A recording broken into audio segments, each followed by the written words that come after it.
Assalamualaikum warahmatullahi wabarakatuh. Jadi malam ini sekali lagi kita ke udara. Walaupun petang tadi kita sempat untuk mengupas satu dua isu, malam ini saya akan mengupas beberapa isu yang lebih panas, dan insya-Allah rakan-rakan pada malam ini sudah bersedia dengan soalan-soalan mereka. Silakan. Assalamualaikum Datuk. Waalaikumsalam warahmatullahi. Datuk, hari ini Ketua Armada ada membuat cadangan supaya kerajaan mencetak duit untuk membantu golongan B40. Ya. Apa pendapat Datuk ni? Cadangan yang sangat bagus, pernah dilakukan oleh Jepun.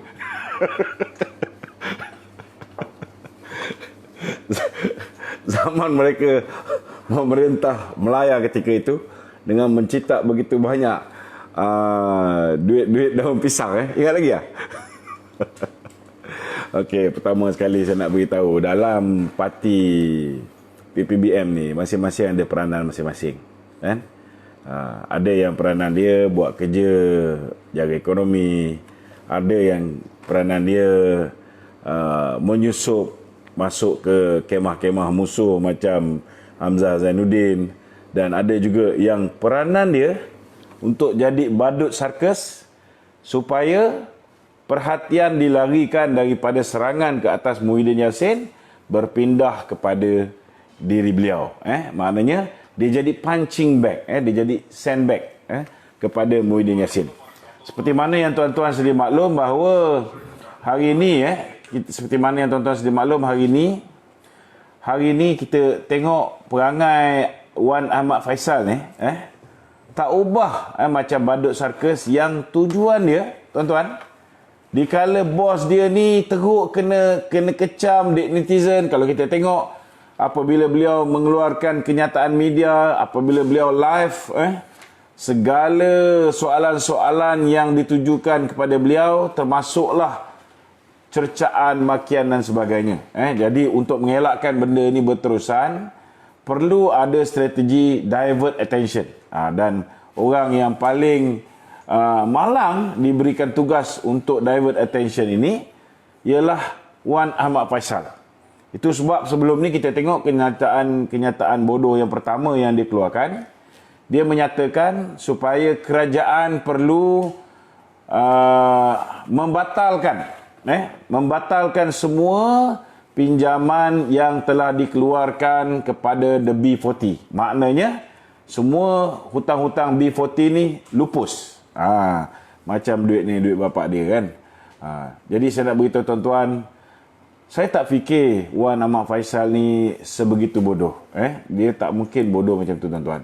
Tapi sebenarnya sengaja untuk mengalihkan perhatian rakyat daripada mengecam ataupun menekan bos dia, Tan Sri Muhyiddin. Hari ini kita pun tahu dalam keadaan yang begitu uzur, boleh larat 4 jam je satu hari. Kalau terus menerus dengan stres ni saudara, silap-silap dia punya kanser pun datang balik.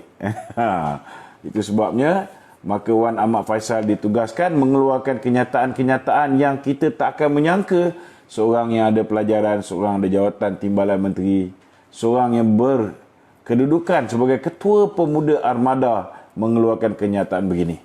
Hari ini sama juga. Nak cita uang ni Ahmad Faisal, kita bukan boleh suka-suka cita. Ini bukan zaman Ibrahim.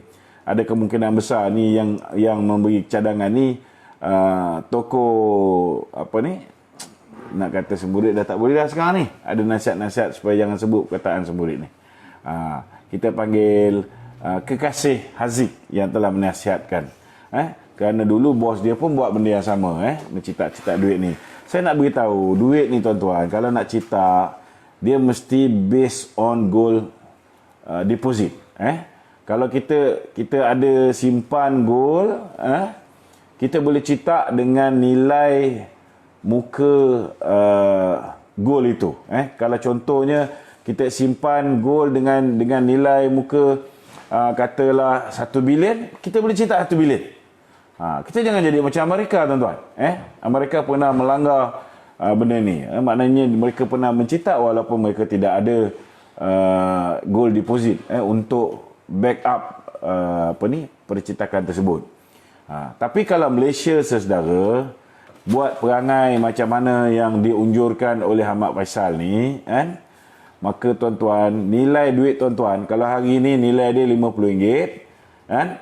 Kalau dicitak dengan kuantiti yang sama, nilai tu dah jadi RM25 saja tuan-tuan. Sebab apa? Sebab wujudnya duit-duit yang double printing ni. Kita boleh anggap ni sebagai double printing lah. Dia tidak ada deposit emas yang diletakkan, tetapi dia cetak saja duit, tanpa kita meletakkan amount deposit emas ni. Ini satu benda yang memang tidak baik untuk ekonomi negara. Inilah ulasan saya pasal punching bag Muhyiddin Yassin ni. Kesian dia. Betul. Okey, ya. Soalan seterusnya, kenapa batu sapi hari ini diisytiharkan darurat? Tak, seperti mana yang kita sedia maklum bahawa batu sapi ni satu pilihan raya yang tak berguna. Tak perlu nak adakan. Kerana ianya sudah terlalu hampir dengan pilihan raya. Pilihan raya patut dah berlaku.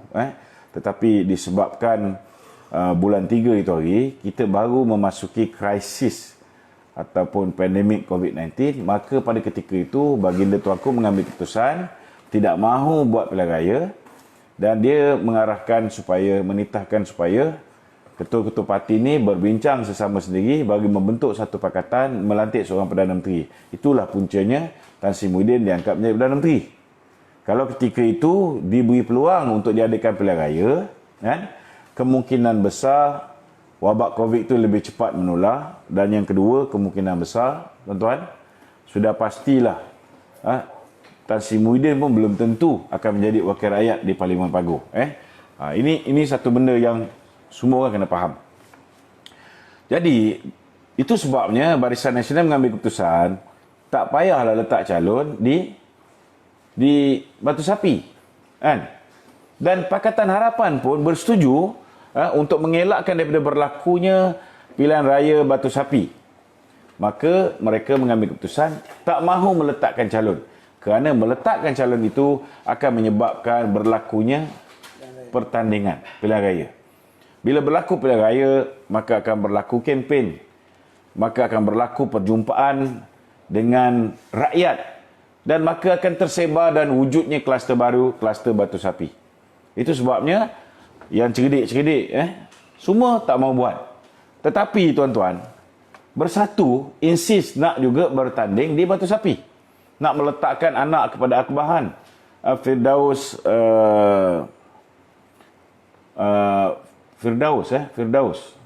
Khan untuk ketua bahagian PPBM Batu Sapi untuk menjadi calon di sana.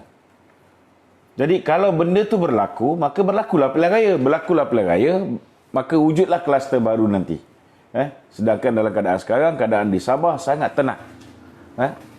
Jadi tindakan ataupun keputusan yang dibuat oleh baginda Tuanku untuk memproklamasi darurat hanya di Batu Sapi bagi saya sangat tepat. Sangat tepat. Kalau dia nak buat satu Malaysia pun, hakikat dia,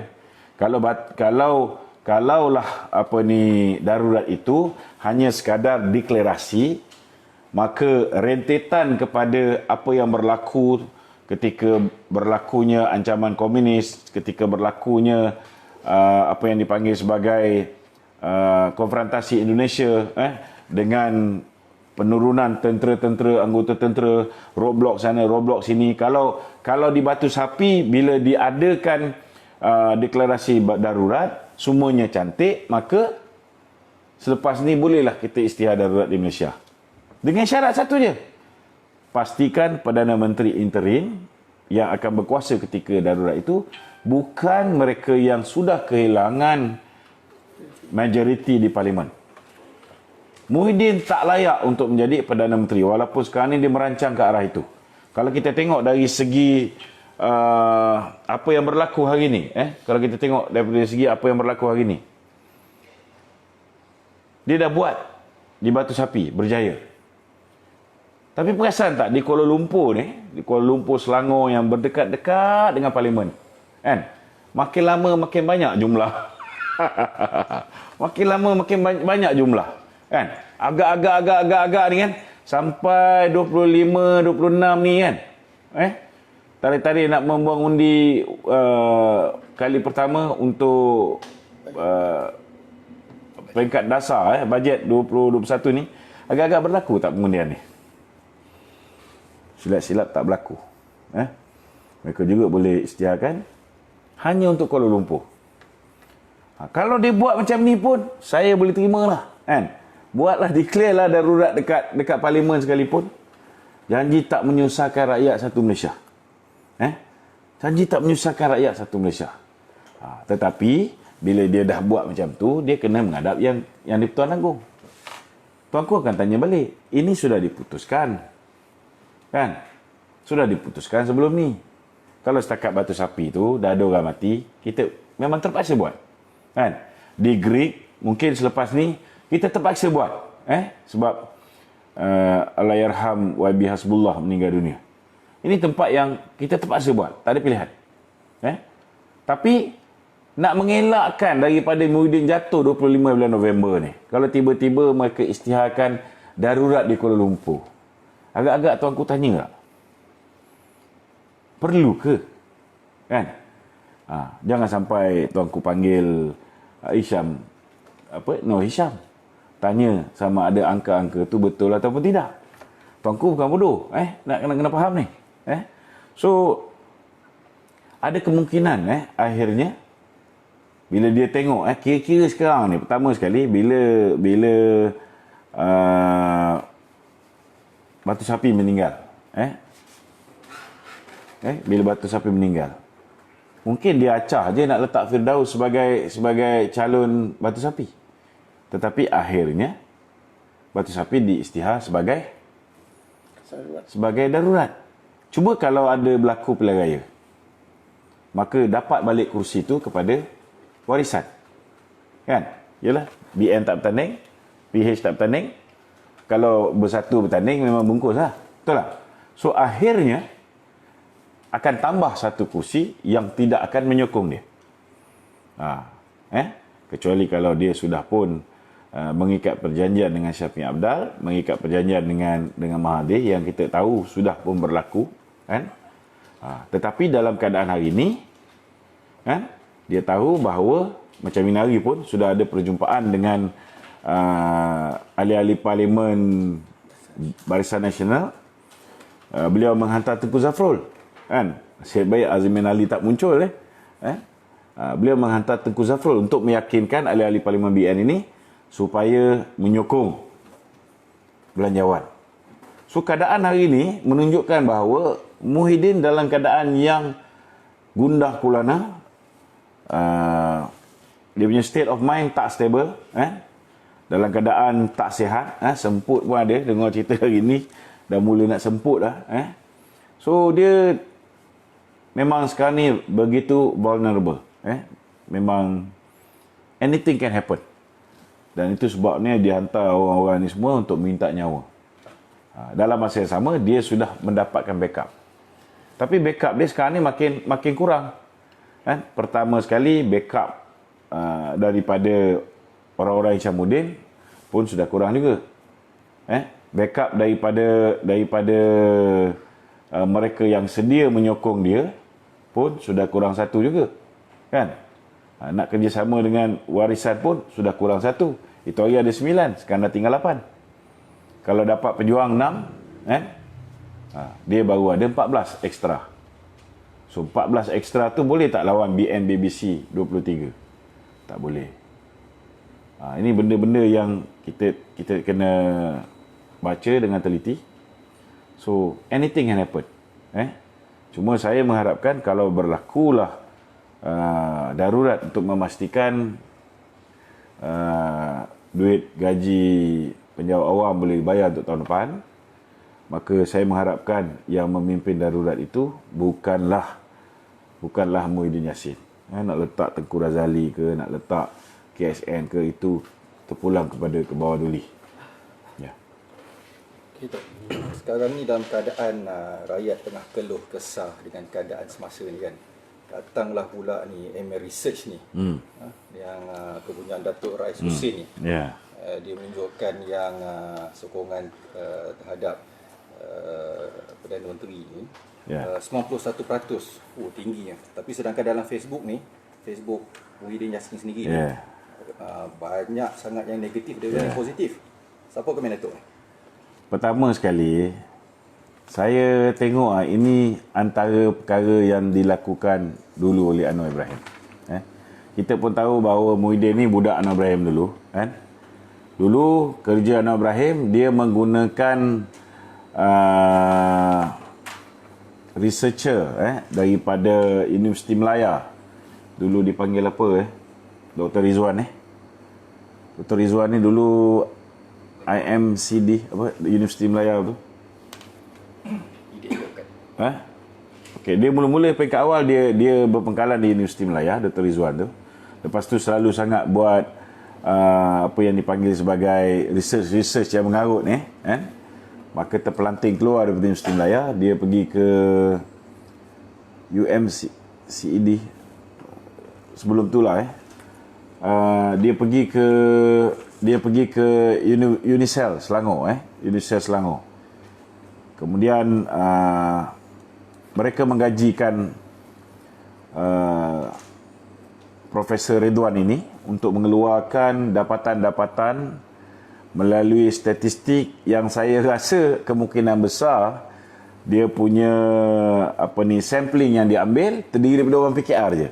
Jadi kalau sampling yang diambil semua orang PKR, memanglah semua sokong Anwar Ibrahim. So, Muhyiddin hari ini menggunakan teknik yang sama. Bila dia mengarahkan ahli majlis kerja tertinggi PPBM, Dr. Rais Hussein orang kanan dia, pengampu yang paling kuat dia, untuk mengelolakan satu apa dipanggil? Satu satu pool. Saya yakin bahawa sama ada dia menggunakan sampling yang terdiri daripada ahli-ahli PPBM, kan? Tapi tak mungkin juga kalau dia gunakan sampling ahli-ahli PPBM, tak mungkin boleh dapat 90%, 91%, kerana ahli-ahli PPBM lebih ramai yang menyokong Tun Dr. Mahathir berbanding dengan Muhyiddin Yassin. Jadi saya percaya bahawa Dr. Rais ni menipu dalam menghasilkan finding dia ni. Maknanya finding dia ni lebih kepada finding yang direka, bukan sesuatu yang genuine, ataupun menggunakan sampling daripada mereka-mereka yang boleh dibaca dia punya kecenderungan dia. Sebab kalau orang tu dia pakai sampling orang PPBM sendiri pun tak mungkin boleh dapat 91%. Bagi saya mudah. Kalau betul lah Muhyiddin ini seorang yang mampu untuk meraih 91% sokongan sebagai Perdana Menteri untuk diri dia, bukan untuk parti dia, seperti mana yang diungkapkan oleh Dr. Rais, saya cabar beliau. Saya cabar beliau tidak lagi bergantung kepada UMNO untuk pilihan raya umum yang ke-15. Maknanya, pilihan raya umum yang ke-15 disebabkan kau ni terlalu popular. Lebih popular daripada parti kau. Ini apa yang cuba disampaikan oleh Rais. Maka sewajarnya PPBM masuk pilihan raya yang ke-15 menggunakan populariti Muhyiddin. Bertandinglah sendiri. Tak payahlah nak menumpang ke UMNO, tak payahlah nak menumpang dekat PAS. Betul tak? Ini kena faham ni. Kenapa hari ini dia cuba pecahkan kita dengan PAS? Pertama, itulah agenda Mahathir. The only way dia boleh penetrate Malay market ialah dengan memecahkan kita. Yang kedua, kenapa dia nak PAS ini untuk bersama dengan dia? Kena ingat, yang menyertai PPBM terdiri daripada pemimpin-pemimpin UMNO yang kecewa. Tapi grassroots ada ikut tak? Grassroots tak ikut. Jadi bila grassroots tak ikut, bila berhadapan dengan pilihan raya umum yang ke-15, siapa yang nak jadi jentera? Hanya ada pak-pak lebay daripada PAS yang boleh dipergunakan untuk ditunggangi oleh Muhyiddin. Tak pasal-pasal pakcik-pakcik PAS ni terpaksa berkempen untuk bersatu. Tapi kalau betul lah Muhyiddin ni popular, orang nak dia balik menjadi Perdana Menteri, maka tinggalkan UMNO dengan PAS dalam Muafakat Nasional. Biarkan UMNO dengan PAS. Kita berdua. Kan? Kita berkongsi kita punya kursi. Tak payahlah kamu masuk campur. Kan? Kenapa dia nak sangat bersama dengan kita? Ini pertama. Yang kedua dia, kita tengok dia tubuhkan Perikatan Nasional. Kenapa Perikatan Nasional tak guna lambang yang peringkat awal kita tengok dia orang buat tu, macam bendera Malaysia tu, 14 bintang tu, Sabit, bulan sabit. dengan bulan sabit. Kenapa tak gunakan logo tu? Sebab kalau logo tu, rakyat boleh kesan dengan jelas bahawa Barisan Nasional bukan Perikatan Nasional. Tapi kenapa dia guna logo biru, sama macam BN? Perkataan Perikatan Nasional pun dia buat macam Barisan Nasional. Kenapa? Nak confusekan rakyat. Nak tunjukkan ada tempat BN bertanding, di tempat yang BN tak bertanding, PN yang akan bertanding. Supaya orang ingat bahawa mereka ini ialah sebahagian daripada Barisan Nasional. Tumpang tui lagi. Jadi itu saja yang berani dilakukan oleh Muhyiddin. Jadi kalau dia buat 10, 20, 30 pool palsu macam yang dibuat oleh Dr. Rais ini, dia buatlah sebanyak sekalipun, tidak ada siapa akan percaya bahawa dia betul-betul dimahukan oleh rakyat, kecuali beliau berani bertanding atas tiket PPBM dalam pilihan raya umum yang akan datang. Confirm dia tak akan berani. Okey. Datuk, ni apa cerita dia, Datuk? Saya difahamkan Datuk dipanggil ke IPD Danwangi besok ni. Ini biasalah. Petang ni. Besok jam 1 petang saya dipanggil oleh Inspektor Nasir untuk memberi keterangan di IPD Danwangi. Berkenaan apa tu, Datuk? Ini saya tanya dia, di bawah seksyen apa? Dia kata bawah seksyen 500. Kononnya saya memfitnah. Ini video berkaitan pendedahan yang dibuat oleh Raja Petra itu hari. Kemudian saya sambut dan kononnya saya telah memfitnah Tan Sri Zeti Akhtar. Saya nak beritahu, pertama sekali, kalau saya ada memalukan, mengaibkan, memfitnah Tan Sri Zeti, maka beliau dan keluarga dia beserta anak-anak dia mempunyai kebebasan untuk mendakwa saya di mahkamah. Menyaman saya di mahkamah. Dia boleh buat sama malu. Gentle lah, sama malu. Kan? Kenapa nak gunakan polis? Dan bila kita tengok, bila dia gunakan polis, mestilah arahan daripada IGP. Siapa agak-agak yang mengarahkan IGP? Siapa boleh arahkan IGP? Selain daripada Muhyiddin, selain daripada Hamzah Zainuddin, siapa boleh arahkan IGP? Sudah pastilah Mahathir. Kerana jika benda ni saya sebut, lebih ramai yang sedar, maka lebih ramai akan tahu tentang hubungan Jolo dengan Mahathir, hubungan di antara Zeti yang salah seorang daripada perancang konspirasi untuk menjatuhkan Datuk Seri Najib, hubungan Zeti dengan Mahathir, dan akhirnya semua akan terbongkar. Jadi nak menutup mulut kita ni, dia gunakan polis. Macam biasalah. Kan? Dia nak tangkap kita, dia tangkap lah. Tapi berapa lama dia boleh tangkap? Kena ingat satu, salah guna kuasa sekarang, boleh. Bukan tak boleh. Tapi kena ingat, satu hari nanti, bila kamu hilang kuasa, kamu akan dihadapkan ke muka pengadilan kerana menyalahguna kuasa. Dan jangan ketika itu kamu mengatakan kita bertindak di atas faktor bala dendam. Tidak. Kita bertindak di atas kesalahan kamu menyalahgunakan kuasa. Lainlah macam apa yang Muhyiddin buat kepada Lim Guan Eng. Time Lim Guan Eng berkawan dengan dia, Lim Guan Eng dedah ambil rasuah banglo bernilai 4.27 juta, dia dapat dengan harga 2.8 juta. ketika itu tak ada pun Muhyiddin berbising, tak ada. Mahkamah lepaskan dan dibebaskan dan dilepaskan. Tak ada pun Muhyiddin bising. Ketika dia menjadi Ketua Menteri Pulau Pinang, yang dia terima rasuah terung dasar laut. Bukan selepas dia dah jadi Menteri Kewangan. Maknanya cerita ni cerita lama. Kenapa ketika Muhyiddin menjadi Menteri Dalam Negeri, dia tak ambil tindakan ke atas Lim Guat Eng? Kenapa bila Lim Guat Eng sudah menjadi musuh politik kepada PPBM, barulah dia nak mengambil tindakan kepada Lim Guat Eng? Ini yang dipanggil sebagai political prosecution. So, kita takkan buat benda-benda yang dipanggil sebagai political prosecution. Tetapi orang macam Ketua Peguam Negara ataupun Peguam Negara, Ketua Hakim Negara, yang kita tahu Richard Malanju ni, bila dia berkuasa saja, dia terus tukarkan peguam ataupun hakim yang membuat semakan, ke atas kes Lim Guat Eng. Dia menukar. Itu jelas satu penyalahgunaan kuasa.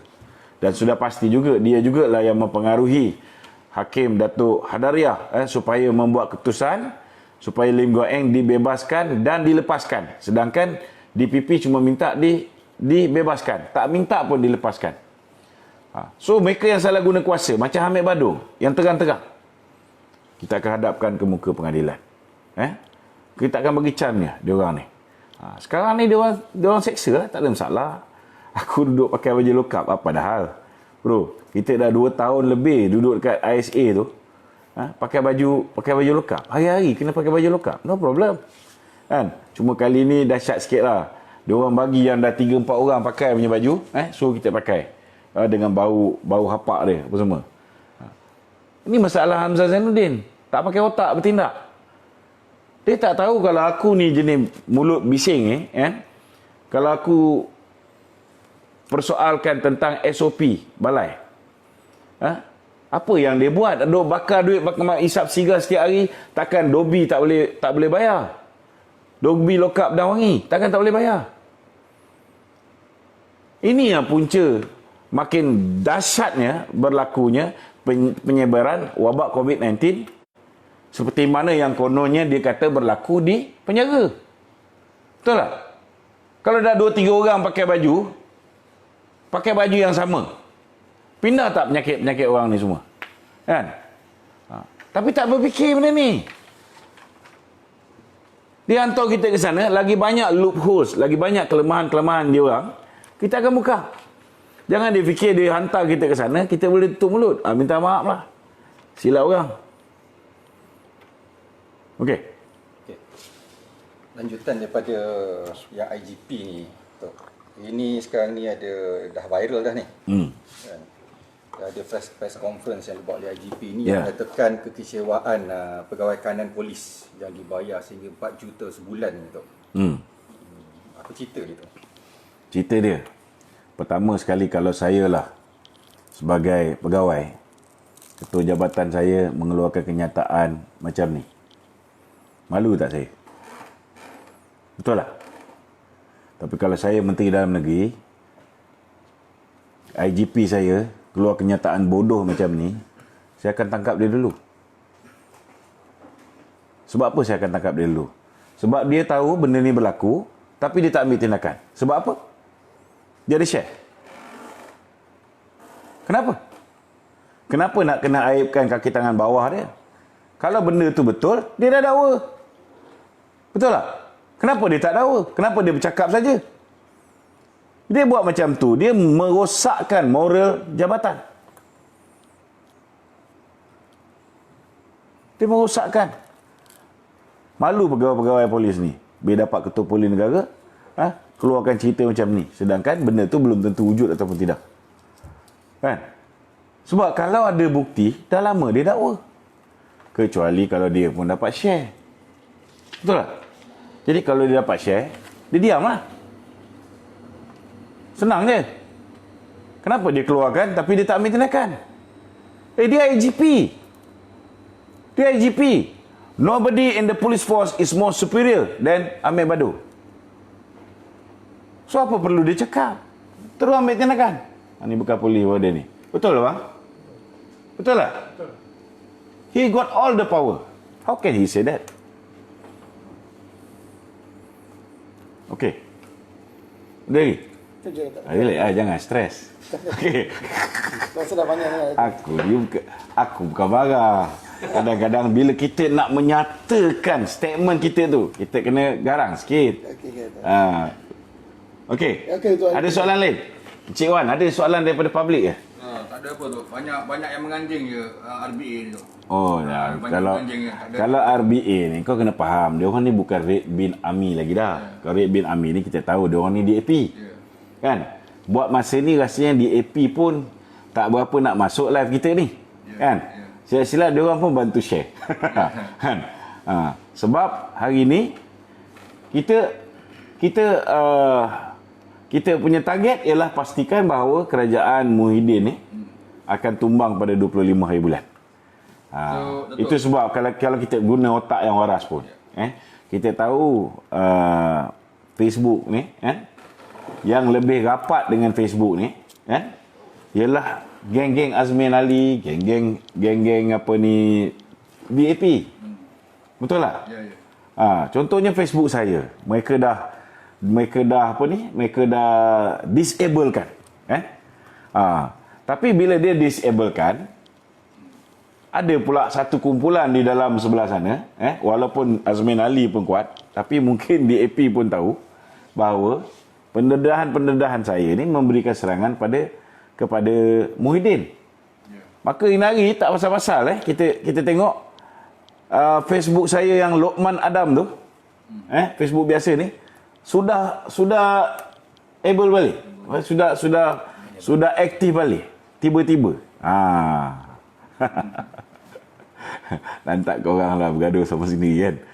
Yang penting 25 hari bulan ni kita pastikan, kita doakan semoga ahli-ahli Parlimen Barisan Nasional sebulat suara. Setakat ni alhamdulillah mereka sudah pun sebulat suara menuntut supaya Datuk Seri Zahid dah mengeluarkan kenyataan, Datuk Ahmad Maslan pun sudah mengeluarkan kenyataan bahawa mereka menyokong penuh cadangan Datuk Seri Najib, pengurusi Lembaga Penasihat Barisan Nasional dan pengurusi BNBBC, supaya moratorium diberikan secara automatik kepada semua, tanpa sebarang sekatan. Mereka juga menyokong supaya pinjaman KWSP, pencarum KWSP boleh mengeluarkan duit mereka daripada akaun satu maksimum RM10,000. Mandatory. Tak ada syarat-syarat apa semua. Ini ada pula yang terlebih-lebih lah nak bagi syarat-syarat ni kan. Ini dah melampau. Kerajaan kita ni dah makin berat, tuan-tuan. Sebab di India, saya nak beritahu, India benarkan pencarum KWSP mereka, cuma tak ada sebut lah nama KWSP, tapi Badan Caruman Simpanan Pekerja ni juga kan, benarkan untuk keluarkan sampai 75%. 75%. Dan tak perlu bayar balik macam mana yang dibuat oleh Tengku Zafrul dengan Muhyiddin. Lepas saja kita keluarkan duit yang dia nak bagi untuk bawah 90,000, dia bagi keluar maksimum 9,000, yang lebih daripada 90,000 maksimum 10% ataupun had maksimum dia RM60,000. Lepas dia selesai COVID ni, bila kita membuat caruman tu akan masuk ke akaun satu dulu. Sampailah kita dah bayar habis 9,000 ataupun maksimum 60,000 ni, barulah dia akan buat pecahan macam biasa. Maknanya kena bayar balik lah. Tapi hebatnya India ni, tuan-tuan. Hebatnya India ni, mereka boleh bagi kepada semua kerana mereka ni tahu bahawa bila diberikan kepada semua rakyat yang mencarum dengan KWSP ni untuk mengeluarkan duit mereka, maka inilah salah satu solusi terbaik. Rakyat boleh menyumbang kepada negara, menambahkan kuasa membeli. Ini akan membantu pertumbuhan ekonomi. Yang peliknya, India boleh tahu benda ni. Tapi yang boneka kepada Kerala ni sampai sekarang tak faham-faham. Yang itulah kita pelik. Okeylah. Assalamualaikum warahmatullahi wabarakatuh.